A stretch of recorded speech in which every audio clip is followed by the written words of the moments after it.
Эгердечи карлыкты аркага сүргүн келсе, сонун комплекс бар да. Азырчы бул деген кор деген препарат курамында нат плюс бар. Бул нат плюс деген прям 25 жаштан кийин биздин организмде ал клеткада өндүрүлбөй калат. Эгерде биз ал нат плюсту сырттан иче турган болсок, бизде клеткаларда кайра жаңыланып баштайт дагы, биздин терибиздин карып кетиши, биздин мээбиздин начарлап иштеп баштасу негизи эле клеткалык деңгээлде бизде жаңылануу болот. Андан кийинки препарат болсо бул мейн. Мейн деген азыр көп адамдарды карасаң, колдоруна баары эле кофе көтөрүп жүрөт да. Энергиям аз, кофеден энергия алам дешет, анан туура энергия берет, бирок ал убактылуу кредитке алгандай болуп калып атпайбы? А бул мейн болсо табигый жол менен биздин энергиябызды көтөрөт да. Адам өзүн энергичный сезип, анан да көп нерсени жасагысы келип калат. Бул деле жаштыктын белгиси да. Андан кийин бизде индекс. Индексти мен өтө жакшы көрөм. Бул деген өспүрүм балдарга дагы болот.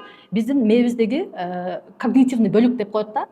Жанагы памятиңди улучшение кылып, анан азыркы күндө мобилографтар, могу профессорлор, мугалимдер, сессияга даярданып аткан студенттер, окуучулар, экзаменге даярданып аткандар, булар деген мээни 2 эсе иштетип атышат да. Анан нагрузка келет. Адам болсом эч нерсени жасагысы келбей калат да. Ошол мезгилде мына ушул индекс өтө жакшы жардам берет. Мээни жакшы иштетип, ал адамда концентрацияны, фокусту бир жерге койгонго мыкты жардам. Мен бул 3 препаратты өзүм ичкем, мындай сонун результат алгам.